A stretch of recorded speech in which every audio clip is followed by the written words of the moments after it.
আসসালামু আলাইকুম সবাইকে। চলে আসলাম নিউ একটি ব্লগ নিয়ে। আর এই ব্লগটা হচ্ছে দেখেই নিশ্চয়ই বুঝতে পেরেছেন। এটা হচ্ছে খেজুর বাগানের একটা ব্লগ হবে। আর আমরা খুব ভোরে কিন্তু উঠে চলে যাই এই খেজুর বাগানে। কারণ এখানে যেতে হলে এই ভোরেই যেতে হবে। আর এই যে অনেক কুয়াশা ঘন ঘন কুয়াশার মধ্যে দিয়ে আমরা হচ্ছে চলে আসলাম খেজুর বাগানে। এটা হচ্ছে ঠাকুরগাঁও নারগুনে অবস্থিত এই খেজুর বাগানটি। খেজুর বাগানে আসতে হলে কিন্তু এরকম ভোরবেলায় আসতে হয়। একদম মানে আ অন্ধকার থাকা অবস্থাতেই বের হতে হবে। আ তাহলেই হচ্ছে কিন্তু ঠিক সময়ে এসে পৌঁছানো যায়। আমরাও খুব ভোরেই বের হয়ে গিয়েছিলাম। আর এই যে আমরাও এসে পৌঁছে গেছি।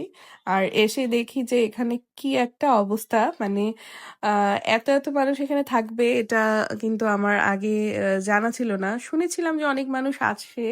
বাট এত মানুষ, এত বাইক আর হচ্ছে গাড়ি নিয়ে মানুষ চলে এসেছে।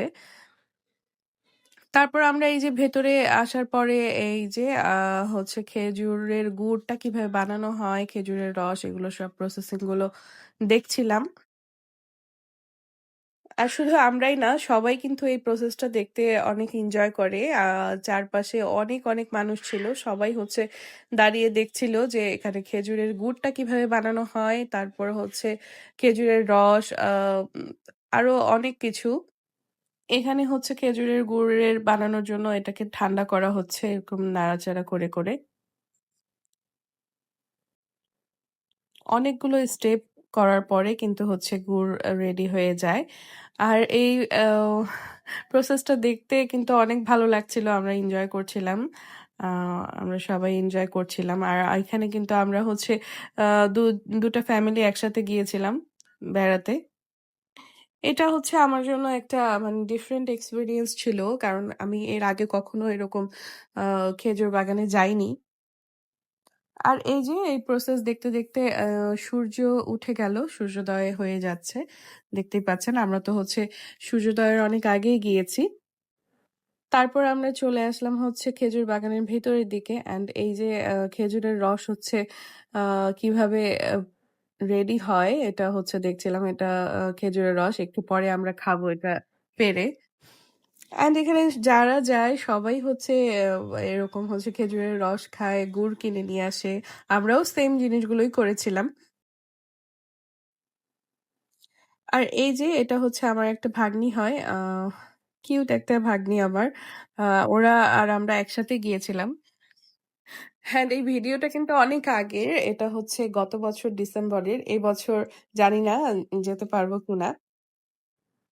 এবছর হয়তোবা আর যাওয়ার সুযোগ নাও হতে পারে খেজুর বাগানে। তো এটা হচ্ছে আগেরই করা ভিডিও। এটাই আমি এখন ব্লগ বানিয়ে দিয়ে দিচ্ছি। খেজুর বাগানের এরিয়াটা কিন্তু অনেক বড়। আমরা তো পুরো বাগানটা ঘুরে দেখতে পারিনি। কারণ এত বড় এরিয়া অনেক দূর হাঁটতে হবে। আর অনেক বেশি ঠান্ডা ছিল। এই সময়টাতে কিন্তু অনেক বেশি ঠান্ডা ছিল। দেখতেই পাচ্ছেন আপনারা যে কত বেশি আ হচ্ছে কুয়াশা। কারণ তখনও কিন্তু রোদ উঠেনি তেমনভাবে জাস্ট সূর্যটা উদয় হচ্ছে। আমার মতো এরকম কে হচ্ছে গিয়েছেন খেজুর বাগানে আ খেজুর বাগানের এই সৌন্দর্যটা দেখতে, এনজয় করতে।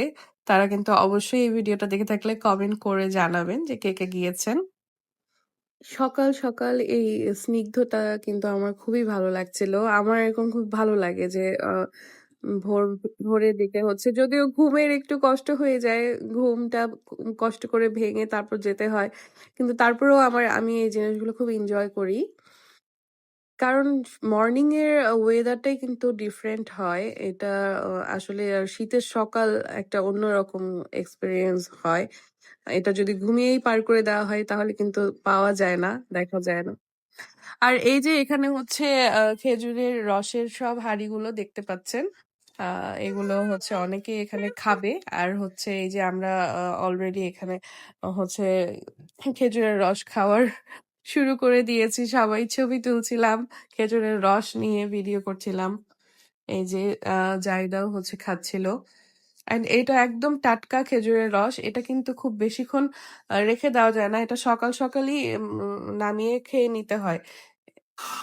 দুপুর হতে হতে কিন্তু এই টেস্টটা আর থাকে না সকালের মতো।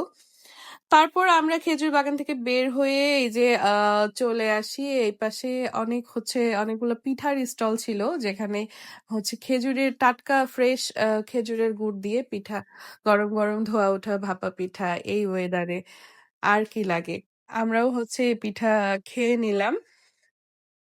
আর তারপর খেজুর বাগানের পাশে একটা হচ্ছে গোলাপ বাগানের একটা সন্ধান পেয়েছিলাম। ওখানে গোলাপ বাগান খুঁজতে খুঁজতে গোলাপ তো আর দেখতে পেলাম না। তো যাই হোক গোলাপ বাগানের একটা ভিডিও কিন্তু আসবে সামনে। তো আমরা এখানে ন্যাচারাল জিনিসগুলোই দেখছিলাম। ক্ষেত ছিল অনেক আর কি সুন্দর এই লাউগুলো একদম ফ্রেশ। সবকিছু এই ফ্রেশ জিনিসগুলো দেখে কিন্তু অনেক ভালো লাগে। মনে হয় যে আমার তো এরকম ফ্রেশ সবজি দেখলে বিশেষ করে খুবই ভালো লাগে। মনে হয় যে নিয়ে এখনই রান্না করে খেয়ে ফেলি। তারপর আমরা এই আখ খেতে হচ্ছে আখ খাই এখান থেকে আখ নিয়ে আর বাসায় কিছু নিয়ে আসি। আপনাদের বাসা কোথায়?